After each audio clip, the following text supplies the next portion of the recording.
नमस्कार मंडळी, welcome back to my YouTube channel. सध्या आपण ऐकतोय रत्नाकर मतकरी यांचा कबंध या गूढ कथा संग्रहातील कथा. मागच्या दोन्ही कथांना तुम्ही खूप छान प्रतिसाद दिलाय. आज आपण घेऊन आलो आहोत तिसरी कथा. कथेचं नाव आहे इच्छा देह. माणसाची विविध स्वप्न असतात. प्रत्येक माणसाचं वेगळं स्वप्न असतं. पण कधी कधी जर दोन व्यक्तींचं समान स्वप्न असेल किंवा समान इच्छा असतील आणि त्या स्वप्नांना, त्या व्यक्तींना कनेक्ट करता आलं तर, अशी एखादी व्यवस्था असेल तर, किंवा असा एखादा भास होत असेल तर, अशा एका कमाल कॉन्सेप्टवर आधारित ही कथा आहे. ऐकूयात आपली आजची कथा, इच्छा देह. भलतेच थकून जाऊन चंद्रकांतने डोळे मिटले. ऑफिसमधून घरी यायला आज त्याला तसा उशीरच झाला होता. पण इतक्या उशिरापर्यंत बसूनही काम पुरे झालेच नव्हते. वेळ कसा गेला तेही कळले नव्हते. सकाळपासून संध्याकाळपर्यंत तो आपल्या खुर्चीला खिळून होता. एकसारखे लोक येत होते, काम आटोपले की जात होते. फोन येत होते, यातून वेळ मिळेल तेव्हा स्टेनो मजकूर लिहून घेत होती. एखाद्या मंत्रमुग्ध माणसाप्रमाणे स्वतःला विसरून चंद्रकांत गेले 6-7 तास ऑफिसच्या त्या राक्षसी कामाचा गुलाम बनला होता. केबिनमधून बाहेर पडतानाच तो इतका दमला होता की दारातल्या पट्टेवाल्याच्या सलामाचा स्वीकार करण्यासाठी मान डोलावणे देखील त्याला जड वाटले. शोफरने गाडीचे दार उघडताच त्याने कसेबसे आत अंग लोटले आणि मागच्या सीटवर मान टाकली. घरात पाऊल टाकताच दोन्ही मुलांनी डॅडी आले, डॅडी आले असा एकच गोंधळ उडवून दिला. मोठ्या प्रयासाने सविताने त्या मुलांना बाजूला केले आणि ती चंद्रकांतचा कोट काढू लागली. फार दमलात का आज? तिने अगदी गोड आवाजात विचारले. एवढेच तो म्हणाला. खरे तर त्याच्या मनात अनेक विचार एकाच वेळेस एकमेकांत गुरफटून तरंगत होते. का दमलो आपण इतके? आपला पूर्वीचा उत्साह गेला कुठे? आपले वय झाले का? 40 म्हणजे फार वय आहे का? मग सविता अजून कशी थकत नाही? की तीही आता पूर्वीची राहिलेली नाही? प्रश्नांना उत्तरे मिळत नव्हती. त्यांची गरजही नव्हती. नुसते प्रश्नच मनात तरंगत होते. त्या थकव्याच्या तंद्रीतच चंद्रकांत टेबलाशी बसला. त्याने चहा संपवला. सविताने उंची किटलीतून नाजूकपणे परत ओतलेला चहा देखील त्याने घेतला. पोह्यांची बशी मानेनेच नाकारली आणि तो टेरेसवर आला. त्याने आराम खुर्चीत अंग टाकले. तोच रामनाथने टाइम्स आणून हातात दिला. टाइम्स समोर ठेवून चंद्रकांत आराम खुर्चीत पडून राहिला. ही आराम खुर्ची त्याची फार आवडती होती. प्रशस्त, जुन्या पद्धतीची, वडिलांच्या वेळची.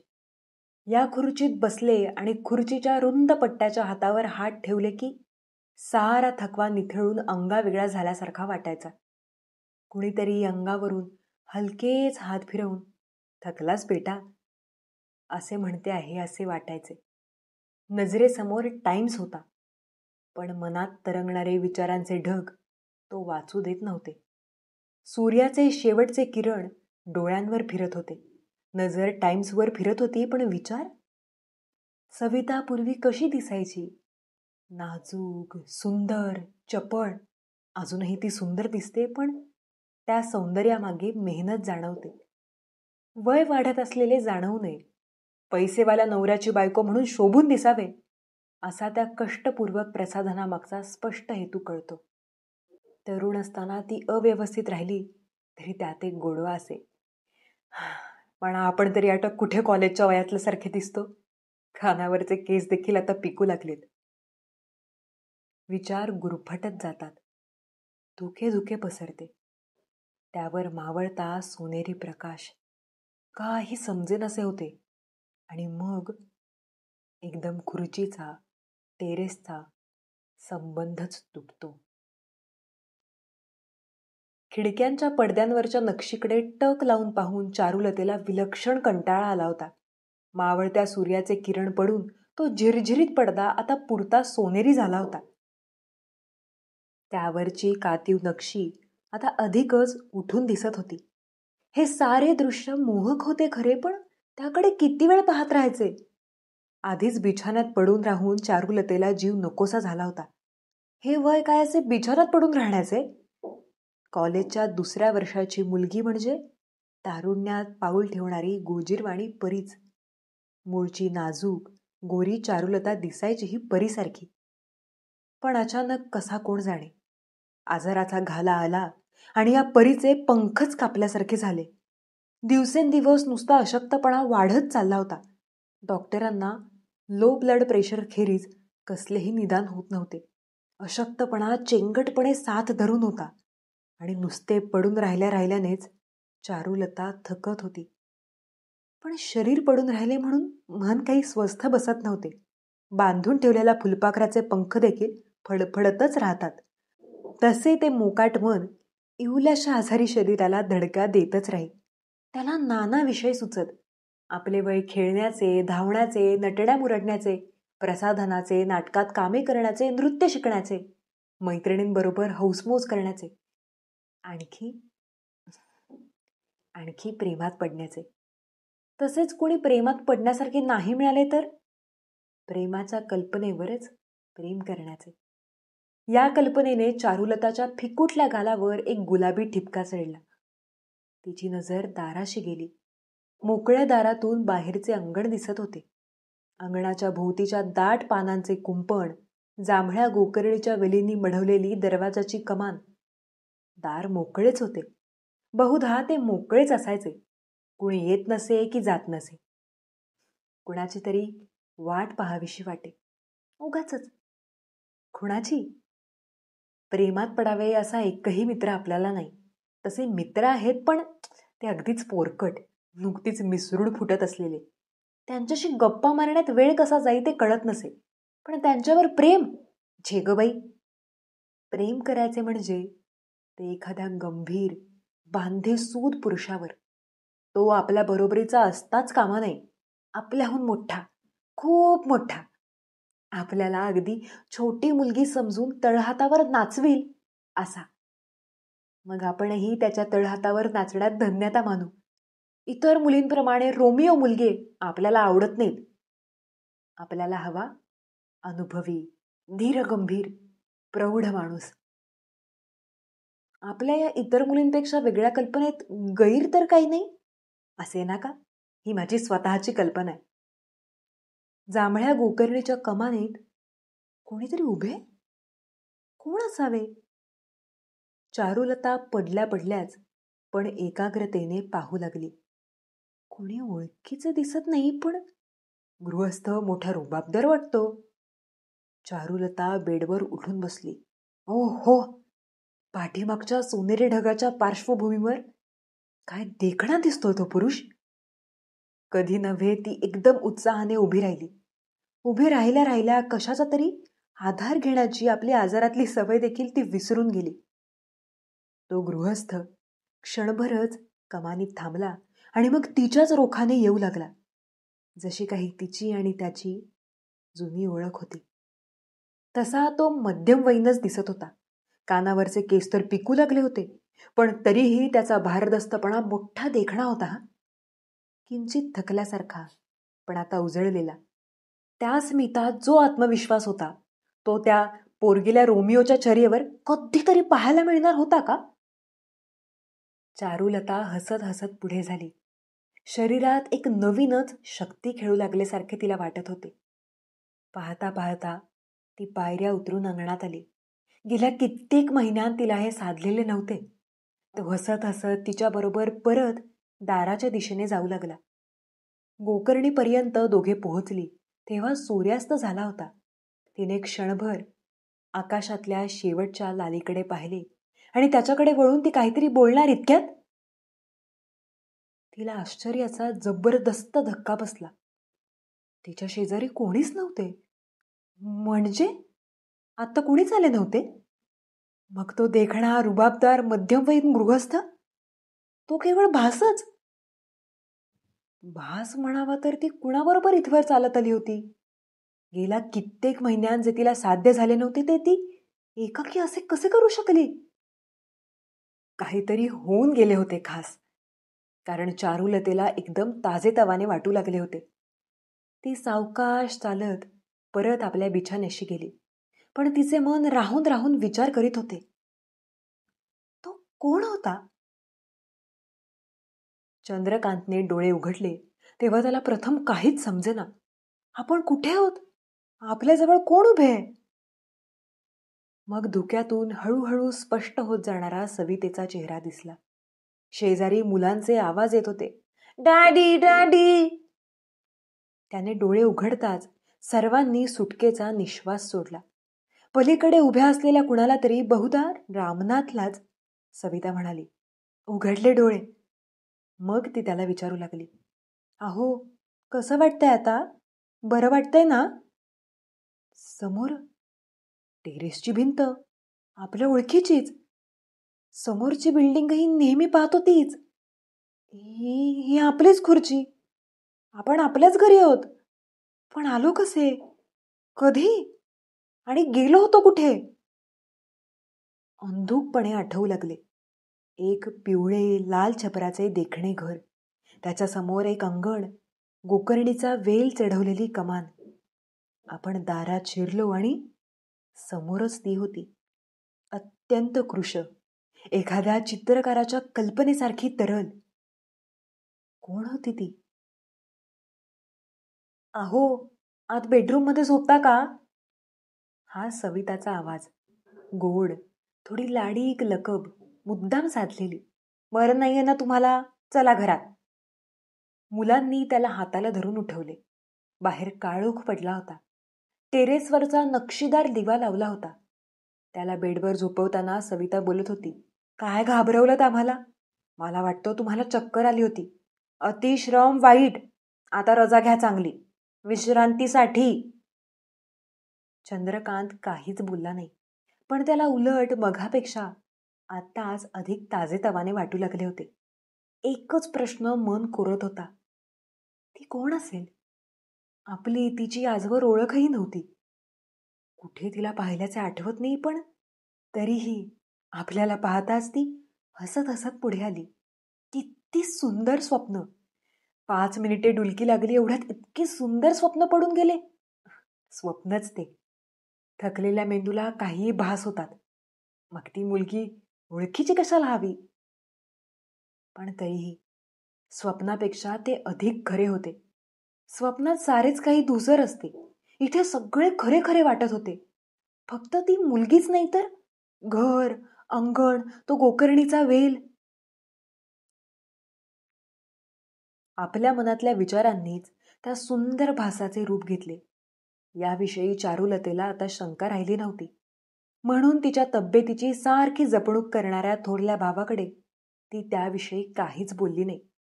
मात्र तिचे अधीरे मन तो भास पुन्हा कधी होईल ह्याची एकसारखी वाट पाहत राहिले. रात्रीची वेळ होती. चारुलता या कुशीवरून त्या कुशीवर वळत पडून राहिली होती. दिवसभर निजून राहिल्यामुळे असेल किंवा आणखी कशामुळे, पण तिला काही केल्या झोप लागत नव्हती. कदाचित हवेतला उकाडा वाढला असेल, अशा समजुतीने तिने दार उघडले आणि ती बाहेरच्या चांदण्याच्या पट्ट्याकडे पाहत पडून राहिली. अचानक तिला त्या भासाची आठवण झाली. या क्षणी तो येताना दिसला तर? तिचे अंग शहारले. मग तो शहारा केवळ भीतीचा होता की अपेक्षेचा, कुणास ठाऊक. चारुलता उठून बसली. तो आला होता. येईल की नाही अशा बेचैनी तळमळणाऱ्या मनाला दिलासा मिळाला होता. ती पायऱ्या उतरून धावत खाली गेली. तिची ओढ त्यालाही जाणवली होती. किंबहुना त्याच्याही मनाला तशी जबरदस्त ओढ लागली होती. अंगणात सावल्यांनी आखलेल्या चांदण्यांच्या पायघडीवरून तो हात पसरून पुढे झाला. तिने धावतच जाऊन त्याला मिठी मारली. इतका धीर तिला कुठून आला कुणास ठाऊक. कदाचित ही त्या चांदण्याचीच मोहिनी असेल. पण मिठी अपुरीच राहिली. मिठी मारणारे तिचे हात शरीराला कवटाळू शकले नाहीत, डोके छातीवर टेकूच शकले नाही. समोर दिसत असलेल्या त्याच्या शरीरात तिचे हात आणि डोके आर पार गेले. एक किंकाळी मारून ती बेशुद्ध पडली.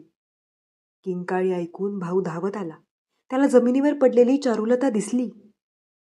तिच्या आसपास मात्र दुसरे काहीही नव्हते. चंद्रकांत बिछाण्यावर उठून बसला. त्याचे सारे शरीर घामाने निथळत होते. पुन्हा एकदा ते स्वप्न पडले होते आणि पुन्हा एकदा अर्धवटच संपले होते. पुन्हा एकदा तीच मुलगी, तेच घर. पण यावेळेस तिची नजर परकी राहिली नव्हती. आपलीच वाट पाहत असल्याप्रमाणे ती आपण दिसताच धावत आली होती. जन्माजन्माची ओळख असल्यासारखी तिने आपल्याला मिठी मारली होती. पण पुढे काय झाले ते कळलेच नाही. सगळीकडे जणू धुके धुके पसरले. चंद्रकांतने डोके गच्च दाबून धरले. एकदम त्याचे लक्ष बाजूला गेले. सविता ही अंथरुणात उठून बसून त्याचे निरीक्षण करीत होती. नवऱ्याला काहीतरी होते आहे या कल्पनेने ती धास्तावली असेल, पण यावेळी काही बोलू नये एवढे समजण्या इतकी ती शहाणी होती. मात्र चालले आहे हे काहीतरी विचित्र आहे हे तिला जाणवले होते. सांगावे का हिला? चंद्रकांतच्या मनात विचार आला. पण काय सांगायचे? स्वप्नात एक अनोळखी तरुण मुलगी येते. तिला काय वाटेल? ती समजून तरी घेईल का की नुसती चिडेल? नकोच, या स्वप्नाविषयी कुणालाच सांगणे नको. चंद्रकांतने पुन्हा उशीवर डोके टेकले. आता मात्र चारुलतेला भावाला सांगणे भागच पडले. अंगणात चारुलतेला भावाने शुद्धीवर आणले तेव्हा तिला काहीच सांगता येत नव्हते. त्याने तिला चालण्याचीही तसदी दिली नाही. आजारामुळे फुलासारखा हलका झालेला तो देह त्याने दोन्ही हातांवर उचलला आणि सरळ बिछाण्यावर आणून ठेवला. दिवा लावला, पांघरुण घातले आणि तो जाऊ लागला. एवढ्या चारुलतेने हाक मारली, भाऊ थांब ना, मला भीती वाटते. भाऊ थांबला. त्याने तिला पाणी ओतून दिले. तिला ताप वगैरे नाही ना हे पाहिले. अडखळत थपकत थांबत तिने 2 वेळा झालेल्या भासाविषयी त्याला सांगितले. घाबरू नको चारू, भाऊ म्हणाला. तू खूप अशक्त झाली आहेस ना, म्हणून तुला असे भास होतात. त्यात खरं काही नाही. तू नको ना लक्ष देऊ तिकडे. बरी झालीस की आपोआप सगळं थांबेल बघ. तिचे समाधान करता करता त्याने स्वतःचेही समाधान करून घेतले. तिला झोप येईपर्यंत तो तिथेच वाचत बसला. मग ती शांत झोपताच त्याने दिवा मालवला आणि तो आपल्या खोलीकडे वळला. अचानक एक विचार त्याच्या डोक्यात आला. समजा हा भास नसेलच तर? तिला खरेच कोणी दिसत असेल तर? खरेखुरे कोणी दिसत असेल असे एकाएकी नाहीसे होणार आहे. म्हणजे पिशाच्यांचा अनुभव त्याला आजवर नव्हता, पण लोकांकडून ऐकले होते. तरुण मुलींना झपाटणारी पिशाच्च असतात. त्यातून आपली बहीण आजारी. छे छे, या प्रकाराचा ताबडतोब छडा लावायला हवा. दुसऱ्या दिवशी त्याने आजूबाजूच्या घरांमध्ये जाऊन चौकशी केली. आपले घर बांधले गेले त्याच्या आधीपासूनचा इतिहास त्याने वयोवृद्धांना विचारला. त्यांच्या कुणाच्या माहितीप्रमाणे तेथे तसले काही नव्हते. पण त्याच्या मनाची खात्री होईना. तो सारखा काळजी करू लागला. चारुलतेच्या तब्येतीवर पूर्वीपेक्षा अधिक बारीक लक्ष ठेवू लागला. अचानक चारुलतेची प्रकृती अधिक खराब होऊ लागली. तशी ती फार सोशिक मुलगी होती. भावाच्या काळजीत भर नको म्हणून ती काही बोलत नसे. पण तिची नजर एकसारखी दाराकडे जाई. तो आज तरी येईल, उद्या तरी येईल असे तिला वाटत राही. तो आला तर आपल्याला पुन्हा एकदा त्या दिवशी वाटले तसे ताजेतवाने वाटेल. पण भाऊ, त्याचा काहीतरी भलता सलता अंदाज आहे. तो विचारही तिला असह्य होत असे. वाट पाहून पाहून जीव अधिकच थकून जात असे. खिडकीच्या पडद्यावरच्या नक्षीकडे पाहता पाहता तिच्या नजरेला भोवळ आली होती. बाहेर रखरखीत ऊन पडले होते, पण खोलीतल्या पडद्यांनी ते बाहेरच ठेवून खोलीला थंडावा आणला होता. मधून मधून ती सवयीने दाराकडे पाही, पण पिवळ्या धमक उन्हाखेरीज दुसरे काहीच दिसत नव्हते. तिने दाराकडे पाठ फिरवली आणि पुन्हा नक्षीवरची फुले मोजण्याचा चाळा सुरू केला. कुणाचीशी चाहू लागली म्हणून तिने वळून पाहिले. तिच्या बिछाण्याशी तो उभा होता, स्मित करीत.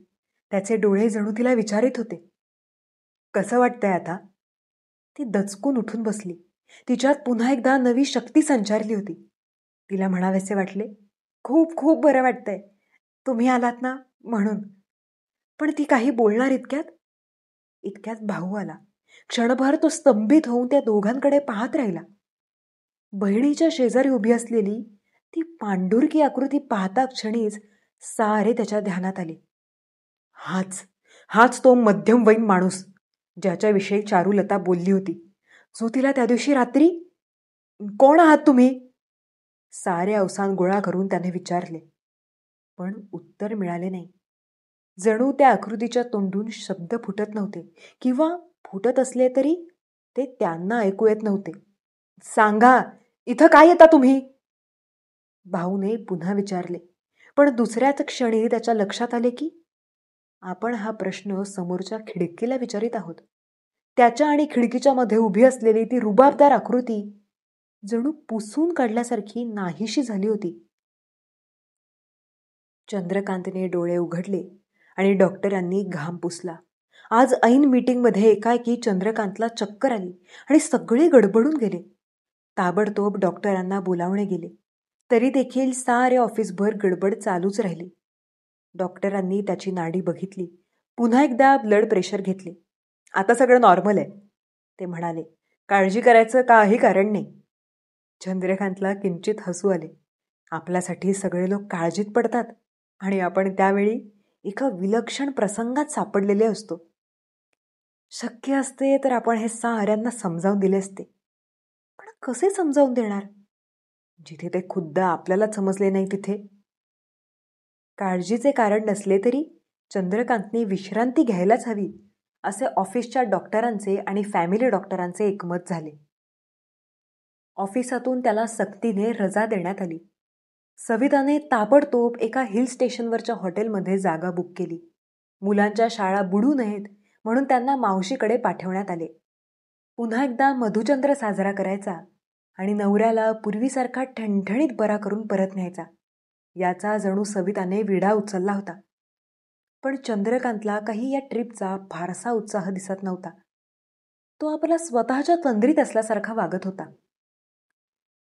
सविता सांगत होती त्या एक एक गोष्टी तो निमूटपणे करीत होता खरे, पण त्याचे चित्त दुसऱ्याच कुठल्या तरी गोष्टीकडे लागले हे सविताने ओळखले होते. मात्र त्यांचा बेत काही बदलला नाही. ठरलेल्या दिवशी त्यांनी सारी तयारी केली आणि कार निघाली. प्रवासात चंद्रकांत थोडा अधिक उत्साह दाखवू लागला. रोजचे ते ऑफिसचे कामाचे जग मागे पडले आणि हिरव्यागार झाडांची, निळ्या डोंगरांची सुंदर सृष्टी भोवती पसरली. एवढेच मनाला गारवा आणायला पुरेसे होते. त्याला वाटले, या हिरवळीकडे पाहता पाहताच आपले डोळे मिटतील आणि ते सुंदर स्वप्न पुन्हा डोळ्यांसमोर येईल. पण ते स्वप्न तरी आता पूर्वी इतके सुंदर कुठे राहिले होते? ती मुलगी तर या खेपेस बिछानाला खिळलेलीच दिसत होती. नेहमीप्रमाणे ती हसत हसत पुढे आली नव्हती. आणि तो गृहस्थ, तो कोण होता? तिचा भाऊ तर नसेल? आणि अचानक चंद्रकांतला ते घर दिसले. तेच ते पिवळे घर, लाल लाल छपराचे. थांब! तो ओरडला. शोफरने गाडी एकदम थांबवली. सर्वांनाच एक लहानसा धक्का बसला. चंद्रकांत गाडीतून खाली उतरला. नक्की हेच ते घर. दारात गोकर्णीचा वेल देखील हाच. एकूण असे घर प्रत्यक्षात आहे म्हणायचे. कुठे चाललात तुम्ही? असे म्हणत म्हणत सविता त्याच्या मागोमाग गाडीतून उतरली. चंद्रकांत कमानीतून सरळ आत गेला. अंगण ओलांडून सराईतपणे पायऱ्यांपर्यंत पोहोचला. पण पायऱ्यांवर तिचा भाऊ उभा होता. त्याने त्याला अडवले. तू परत आलास? तो विचित्र आवाजात ओरडला. चंद्रकांत दचकला. त्या गृहस्थाचा अवतार काही विलक्षण दिसत होता. केस विस्कटलेले, मुद्रा भ्रमिष्ट, डोळे लाल भडक झालेले. माझ्या बहिणीला तू पछाडलंस? आता कोण हवाय तुला? चंद्रकांतने काहीच न बोलता त्याला बाजूला केले. चारुलतेच्या खोलीच्या दिशेने तो जाऊ लागला. धावा धावा, घरात पिशाच्च शिरलंय, असा आक्रोश करीत चारुलतेचा भाऊ अंगणात आला. त्याच्या मागोमाग चंद्रकांत पायऱ्या उतरून आला. चारुलतेच्या भावाचा दंड घट्ट धरून त्याने त्याला वळवले. मी पिशाच्च नाही, नीट पहा माझ्याकडे, चंद्रकांत ओरडला. भाऊ काहीच बोलला नाही. तो विलक्षण गोंधळलेला दिसत होता. मी देखील पाहिलंय तुम्हाला, चंद्रकांत म्हणाला. माझ्या स्वप्नात हे घर, ती मुलगी, सारं वाटायचं की केवळ एक स्वप्नच आहे. पण नाही, हे सारं अस्तित्वात आहे. तुम्हाला वाटायचं की मी पिशाच्च आहे. पण नाही, मी खरोखरीच जिवंत माणूस आहे हो. मग ते काय होतं? भाऊ कसा बसा बोलला. कुणास ठाऊक. कदाचित असं म्हणतात की प्रत्येकाला एक वेगळा इच्छामय देह असतो आणि क्वचित तो स्वतंत्र होऊन क्षणात कुठेही जातो, विश्रांतीच्या, तारुण्याच्या शोधात, जिथं त्याला मनापासून बोलावणारं कुणी असेल. भराभर पायऱ्या चढून चंद्रकांत त्या ओळखीच्या दाराशी गेला, अगदी सराईतपणे. फार उशीर केला तुम्ही प्रत्यक्ष यायला, भाऊ म्हणाला. तुम्ही पिशाच्च आहात या कल्पनेनं तिनं हाय खाल्ली. काही तासांपूर्वीच चंद्रकांतने पुढे होऊन पाहिले. ती अंथरुणावर पडली होती, तशीच नाजूक, गोरीपान, लिलीच्या पांढऱ्या शुभ्र फुलासारखी. पण आता कधीच ती हात पसरून धावत त्याच्याकडे येणार नव्हती. त्याच्या तारुण्याचा शेवटचा क्षण संपला होता. ही होती आपली आजची कथा, इच्छादेह. चंद्रकांतला कोणीतरी तरुण मुलगी हवी होती, त्याच्या बायकोसारखी, किंवा एखादी तरुण छान निरागस मुलगी, जशी त्याची बायको तारुण्यात होती तशी. आणि चारुलतेला एक रुबाबदार प्रौढ पुरुष हवा होता. त्यांच्या ह्या ज्या दोन इच्छा होत्या त्या परस्पर पूरक होत्या. म्हणून हा अनुभव त्यांना आला असेल का? कमालीची फॅन्टसी निर्माण करणारी ही गोष्ट होती आणि मला फार हा जॉनर आवडला. मी आशा करते की तुम्हालाही हे वाचन आवडलं असेल. आणि नक्कीच जर तुम्हाला आवडलं असेल तर इतरही व्हिडिओज पहा आणि चॅनलला सबस्क्राईब करायला विसरू नका. भेटूयात लवकरच पुढच्या व्हिडिओमध्ये. थँक्यू.